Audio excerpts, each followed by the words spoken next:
Pemirsa, sidang lanjutan kasus pembunuhan Brigadir Yosua Huta Barat menghadirkan ahli hukum pidana dari Universitas Hasanuddin Said Karim. Said Karim menyatakan status kesaksian justice collaborator sulit dijadikan dasar dalam mengambil keputusan atau untuk membuktikan terjadi atau tidaknya sebuah tindak pidana.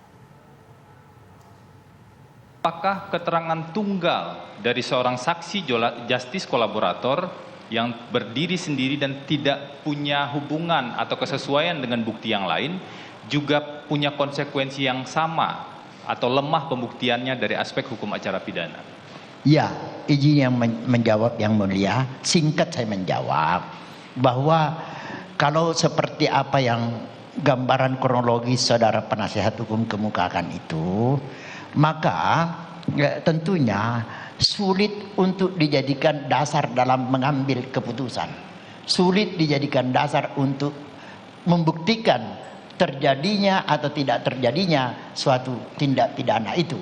Oleh karena syarat kesaksian tidak terpenuhi dan tidak didukung dengan alat bukti lain misalnya, maka dia itu berdiri sendiri, ya, berdiri sendiri.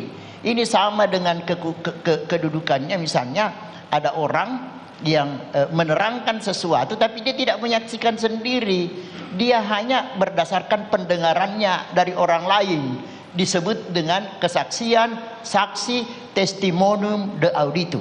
Dia hanya mengetahui dari pendengaran orang lain, tidak menyaksikan sendiri. Ini pun salah satu jenis kedudukan saksi yang lemah atau rapuh dalam pembuktian suatu tindak pidana. Demikian pendapat saya.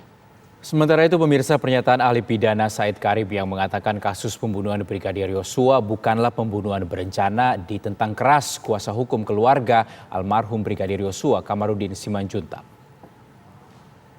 Berarti dia belum layak jadi ahli. Kalau seorang ahli hukum pendapatnya masih seperti itu belum layak jadi ahli.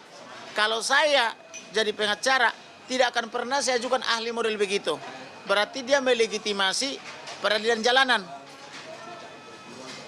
Benar nggak? Kalau ahli pendapatnya harus orang patuh hukum.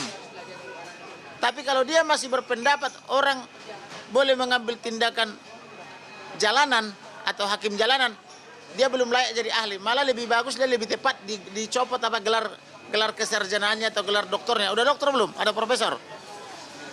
Dia belum layak jadi dokter. Itu mungkin pesannya mungkin di ruko atau di mana, saya nggak paham. Karena kalau sudah title dokter dia, keilmuannya itu harus ada. Dia sudah belajar ilmu tataran filosofi.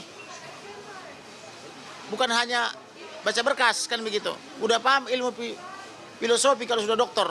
Tapi kalau ada dokter berpendapat seperti itu, celakalah. Pendapat ahli itu harus kita tolak. Dia belum matang dia sebagai ahli. Harus masih perlu belajar lagi filosofi hukum. Pemirsa, waktu penahanan terdakwa kasus pembunuhan Brigadir J yang sedianya berakhir pada 9 Januari mendatang diperpanjang. Hal ini disampaikan Kepala Humas Pengadilan Negeri Jakarta Selatan, Juyamto. Masa penahanan terdakwa yang habis bisa diperpanjang sesuai dengan pasal 29 Kitab Undang-Undang Hukum Acara Pidana. Perpanjangan dapat dilakukan maksimal 60 hari. Berdasarkan isi pasal tersebut, perpanjangan masa penahanan bisa dilakukan jika perkara yang ditangani merupakan pidana berat dengan ancaman hukuman lebih dari 9 tahun.